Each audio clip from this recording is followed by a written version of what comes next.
Anabel, estamos aquí en tu lugar de trabajo, aquí en Índigo, donde tú te has desempeñado también estos últimos años en el periodismo. Y bueno, para empezar esta entrevista, quisiera saber, Anabel, ¿por qué tú decides dentro de la carrera de comunicación y del periodismo irte por la vertiente del periodismo de denuncia, por así decirlo, entre todo el gran espectro que cubre la carrera de comunicación? Es una larga historia. Yo siempre quise estudiar leyes, siempre quise ser abogada litigante, justamente meterme a los tribunales y todo este tipo de cosas. Conforme fui creciendo, madurando, ¿no?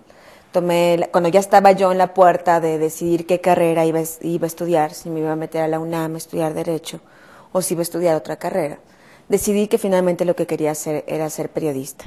Y justamente ser periodista para poder, con mi voz, darle voz a otras personas que así como en los tribunales no son escuchados, ¿no? Generalmente son las personas indefensas, las víctimas del delito, ¿no? Que no son escuchadas. Y pensé que ser periodista era también darle de alguna manera voz a esas personas. Entonces yo, desde que empecé a estudiar la carrera de Ciencias de la Comunicación, me quedó muy claro que yo quería ser periodista y justamente periodista de este tipo. Una periodista de investigación. Y empecé a leer muchísimo a Kapuscinski, a Tom Wolfe, a todos estos padres del periodismo de fondo, ¿no? Y fue así como fui un poco autodidacta, ¿no? Nunca fui a una especialización de periodismo de investigación, ¿no? Fue en la calle como fui aprendiendo a hacer este trabajo. Y bueno, hasta hoy. Yo empecé a trabajar a los 21 años en el periódico Reforma. Todavía ni siquiera existía como tal. Aquí, a unas cuadras de aquí, de la oficina que está aquí, a un lado de la de la Independencia, había un edificio donde en 1993, en el verano de 1993, estaban reclutando a universitarios para entrar al periódico Reforma. Entonces, pues yo fui a llenar mi ficha. Yo entonces era una simple y llana redactora.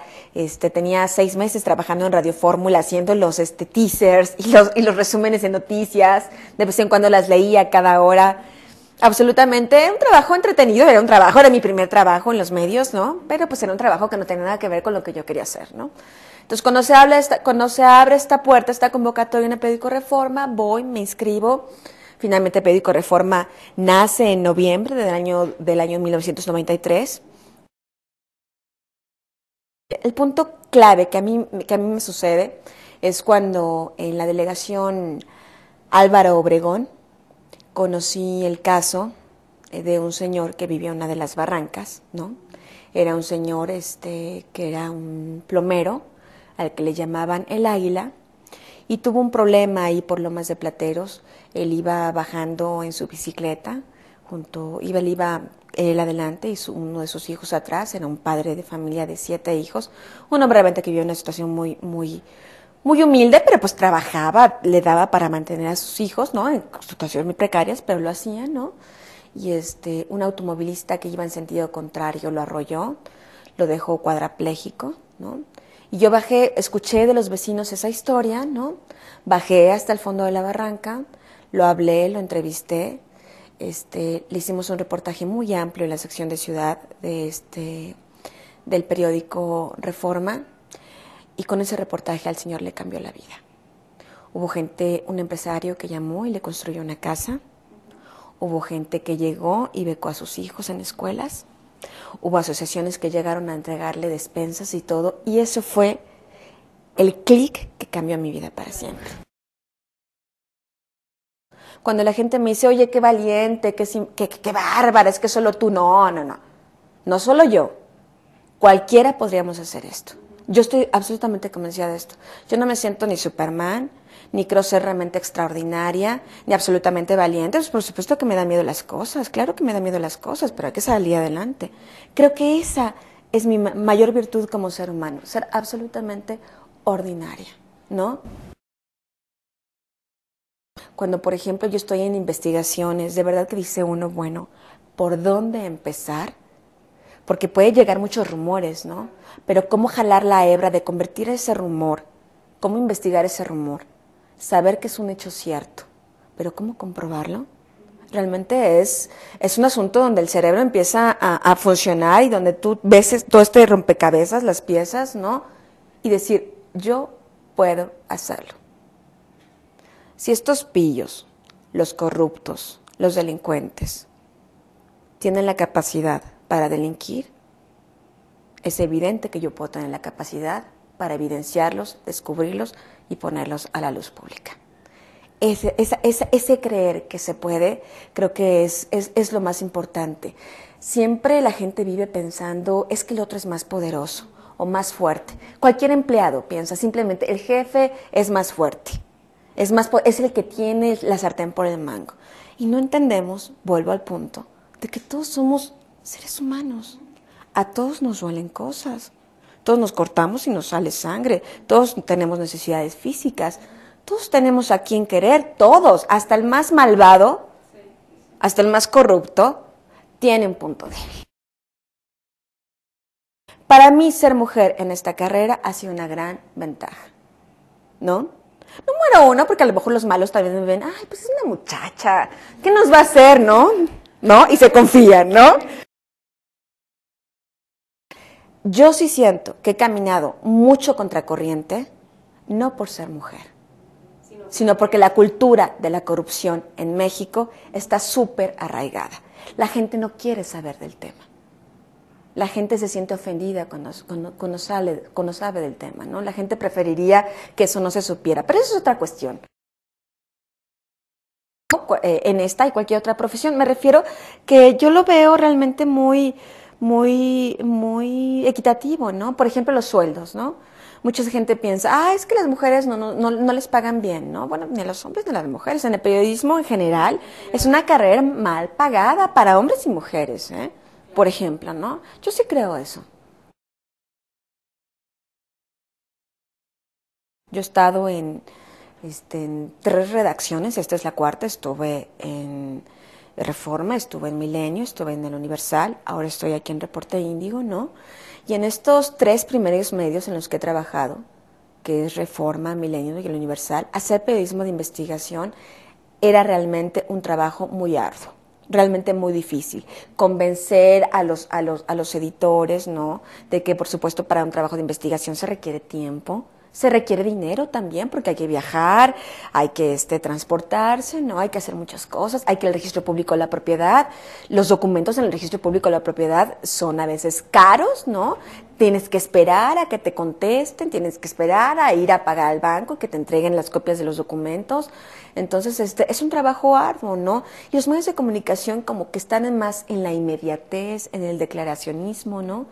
Y cuando estamos en crisis de inseguridad, como la que estamos viviendo, de pronto nadie entiende qué está pasando. Bueno, ¿y quiénes son los actores?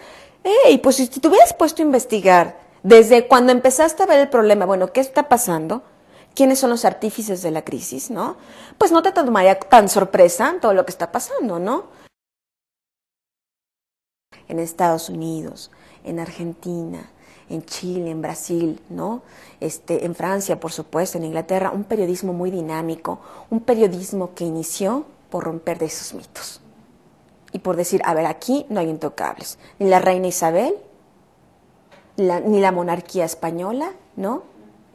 Ni Pinochet, ¿no? Ni Roosevelt, ¿no? Imagínate de cuántos años atrás estoy hablando y apenas aquí en México estamos viendo si debemos hablar de que el presidente tiene problemas con el alcohol o no. ¿Lo hablaremos? ¿Será correcto? ¿No? Del cardenal Norberto Rivera, ¿no? ¿Será bien visto? ¿No? Si hablamos mal de estas instituciones como la iglesia, ¿no? Si las cuestionamos, ¿no? Si hablamos de todos estos, de los empresarios, ¿no? De los artistas, ¿no? Mucha gente piensa que todos estos seres son, muchos de estos seres son como intocables, ¿no? Hay gente de la que aquí no se habla, ¿no? Yo no he visto a nadie que cuestione a Carlos Fuentes, ¿no? Y mucha de la vida de Carlos Fuentes que es absolutamente contradictoria con su carrera como escritor, ¿no? Yo no me dedico a investigar sobre la cultura, pero creo que alguien tendría que hacerlo, ¿no? Y entonces, cuando uno rompe esos mitos y convierte a todas estas personalidades, todos estos intocables, en personas comunes y corrientes, entonces las democracias crecen. Yo he estado en juntas, por ejemplo, ¿no? Un ejemplo, allá en el Universal, cuando trabajaba en la revista, una publicación que salía cada lunes, ¿no? Donde yo pongo sobre la mesa, en un día de junta, es que el senador Diego Fernández de Ceballos, con recursos públicos, mandó construir una carretera para el pueblo de su novia. Pues pusieron oh Dios mío, pero ¿cómo hablas de eso? Claro, ¿no? sí, sí, no. Y yo quiero ir y quiero hacer un reportaje sobre el tema. Tardaron como 3 semanas en darme permiso de ir y darme los viáticos y digo, necesito la autorización para poder desplazarme y ese tipo de cosas, ¿no? Porque es que es vida privada. A ver, ¿dónde está la vida privada si estamos hablando de una carretera pública? Si la carretera se lo hubiera construido con su dinero dentro de la casa o el rancho, qué sé yo, de la señorita, pues está muy en su derecho. Pues estamos hablando de una vía pública, ¿no? Fue todo un debate porque hay gente que piensa, es que de esas cosas no se habla. De eso ni tocarlo. ¿Por qué? ¿Por qué no hablar de esas cosas? Y finalmente esas cosas afectan a la sociedad, afectan al país. La gente piensa, y creo que qué bueno que me lo preguntas, ¿no? Que uno tiene así como su calendario. ¿Y ahora contra quién me voy a ir? No, bueno, ahora me voy a ir contra fulanito, porque ya me aburrí de sultanito. Ya escribí mucho de Fox. Ya escribí mucho de Fox. Ahora me voy pues con Calderón, o con Muriño, o con el secretario de Seguridad Pública, ¿no? Y ya cuando me canse de ellos, pues me voy a ir al norte, me voy a ir con Natividad González. No, no es así. Las investigaciones periodísticas nacen, ¿me entiendes? Uno no las hace, no las fabrica. De pronto los datos van apareciendo ahí. Es como las piezas de un rompecabezas, ¿no? Como estoy todo el tiempo en la calle, como estoy todo el tiempo en contacto con la información, ¿no? De pronto las circunstancias se dan y la información empieza a llegar, ¿no? Yo lo que nunca hago, nunca lo hago, es que cuando empiezo a jalar una hebra la suelto. Nunca la suelto. De hecho, está comprobado en los manuales de periodismo de investigación, está escrito, ¿no? Que lo peor que puede hacer un periodista es meter la mano al avispero, sacar algunos datitos escandalosos y después irte con un nuevo escándalo. Uno no puede hacer eso, porque entonces no aportas nada. No llegas al fondo del asunto. Y para llegar al fondo del asunto hay que dedicarle mucho tiempo. Por ejemplo, las mejores investigaciones que yo he hecho en mi carrera han nacido así, empezando por el señor el Águila. Yo estaba en un evento donde iba acompañando a un delegado y la gente, una señora trataba de hablar con él, la señora el delegado no lo pelaba, yo me puse a platicar con la señora, me contó del caso, regresé al otro día. Así me pasó, por ejemplo, con una serie de reportajes por el que me dieron un premio internacional, la UNICEF, sobre la explotación sexual de niñas en los campos agrícolas de San Diego, ¿no? Así surgió. Fui a un evento en Puerto Vallarta, ¿no? De comercio sexual y ese tipo de cosas de niños, ¿no? Una señora de una ONG de San Diego, se me acerca, empezamos a platicar, me empieza a contar el tema y yo me meto. Te tienes que meter, solo metiendo te puedes saber, no es real, porque por supuesto me ha pasado, no, por aquí no va, este dato fue falso, te lo puedo decir muy abiertamente. A mí me habían dicho de unos, fue en el 2007, en el 2006, a finales del 2006, se acerca un empresario estadounidense conmigo, me contacta y me dice que los hijos de Marta Sagún lo habían estafado, ¿no? Entonces, vamos a Puerto Vallarta, le dedicamos una semana al tema, ¿no? El señor suelta algunos documentos, hablo con un abogado de él, se desapareció. Yo estaba, sí, deben de ser, ¿no? Todo encajaba, ¿no? Nos vuelven a contactar el año pasado, volvemos a ir, ¿no? No eran los hijos de Marta quien nos estaba estafando. Fue un abogado de él que le inventó que estaban detrás de unos negocios, de una estafa que el abogado quería hacerle, como para asustarlo con el petate de muerto, es que están los hijos de Marta Sagún atrás, ¿no? No fue. Nunca publicamos nada porque no fue. Yo nunca publico las cosas que, es que esto sería buenísimo si fuera cierto. No, pues si no es cierto, pues no es cierto y ya, ¿no? Yo siempre digo que en las investigaciones uno encuentra las respuestas que quiere, encuentra uno las respuestas que hay. A mí me gustaría invertirle quizá más tiempo a eso, ¿no? Hacer escuela de investigación en México, hacer entenderle a los que hacemos periodismo y a los que leen el periodismo que este ejercicio de investigación es necesario. hacer entender a las redacciones de la estación de radio más pequeña hasta la más grande que este periodismo de investigación es fundamental. Y por supuesto el periodismo de investigación no es solo sobre corrupción. Hay periodismo de investigación social. La violencia del propio narcotráfico nos da señales. Aún estos hombres malvados, sin corazón, corruptos, este actuar violento, estas cabezas rodando por aquí y por allá, son señales. Tenemos que entenderlas. Si no las entendemos, no van a parar. Tenemos que entender qué significan. Entonces, entendamos qué significan todas las señales que hay en nuestro país, ¿no? Luego nos sorprendemos, es que hay, de pronto surgen los zapatistas. No, no de pronto. Las cosas, nunca nada se da de pronto. Siempre hay un origen, siempre hay señales en el aire. Hay que empezar, hay que entenderlas. A mí es lo que me gustaría, realmente hacer escuela de investigación. Por supuesto, no soy la mejor ni la única, pero a mí me gustaría hacer esto. Y pienso seguirme dedicando a esto por mucho tiempo. Ojalá la gente entienda la razón por la que lo hago, ¿no? A mí no me hace feliz. Es increíble. A mí lo que me haría feliz es otra cosa, pero eso será de 10 años, más, dentro de 20 años. A mí lo que me haría feliz como ser humano es otra cosa. A mí andar investigando la corrupción no es algo que me fascine. Creo que se tiene que hacer. A mí no me complace andar exhibiendo a la gente. No es algo que me cause satisfacción, decir, ya me salí con la mía, ya le hice mal a la tarde. No, no es un asunto personal. Aquí el problema de México no es solo la corrupción, sino la impunidad. Corrupción hay en todas partes. La bronca es que en la mayoría de los países civilizados la corrupción es sancionada muy seriamente. Aquí en México parece que la corrupción amerita más ascensos, ¿no? Amerita más recursos, ¿no? Y amerita que te vuelvas cada vez más intocable. Y eso no se puede permitir. Muy bien. Gracias a ti, Anabel.